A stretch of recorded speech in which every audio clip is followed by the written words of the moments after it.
Shalom Bapak Ibu Jemaat GKMI Anugerah yang terkasih. Tidak terasa kita sudah kembali masuk ke dalam masa Prapaskah.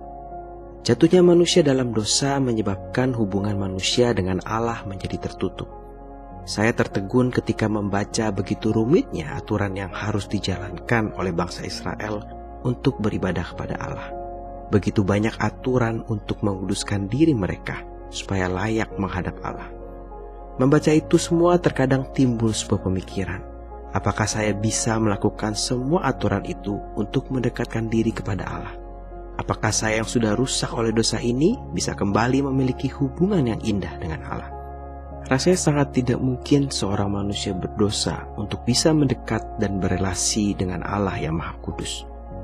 Masa Paskah kembali mengingatkan saya untuk selalu mensyukuri karya keselamatan yang dikerjakan Allah melalui pengorbanan Kristus di kayu salib.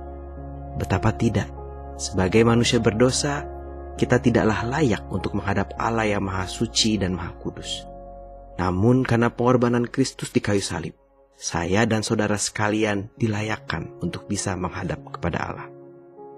Terlebih lagi yang harus kita syukuri, karya keselamatan ini bukanlah hasil usaha kita, melainkan anugerah yang diberikan Allah dengan mengorbankan anaknya yang tunggal di kayu salib.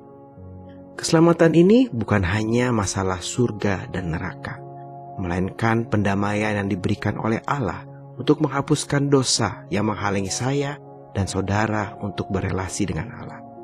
Kolose 1 ayat 21-22 mengatakan, "Juga kamu yang dahulu hidup jauh dari Allah dan yang memusuhinya dalam hati dan pikiran seperti yang nyata dari perbuatanmu yang jahat, sekarang diperdamaikannya di dalam tubuh jasmani Kristus oleh kematiannya, untuk menempatkan kamu kudus dan tak bercela dan tak bercacat di hadapannya." Karena salib Kristus kita didamaikan dengan Allah, dan dengan pendamaian ini relasi kita dengan Allah menjadi pulih.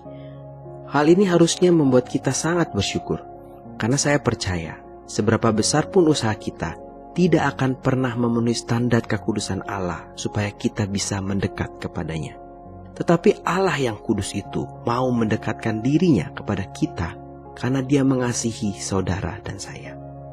Kiranya anugerah keselamatan ini bukan sekedar lewat dalam hidup saudara dan saya, tetapi biarlah kita terus bertekun dalam keselamatan dan berpengharapan dalam Kristus, seperti yang dikatakan pada Kolose 1 ayat 23.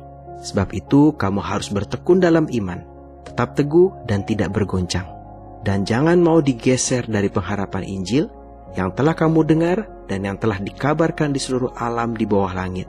Dan yang aku ini, Paulus, telah menjadi pelayannya. Amin. Selamat bertekun dalam anugerah Tuhan melalui karya keselamatannya. Tuhan Yesus memberkati.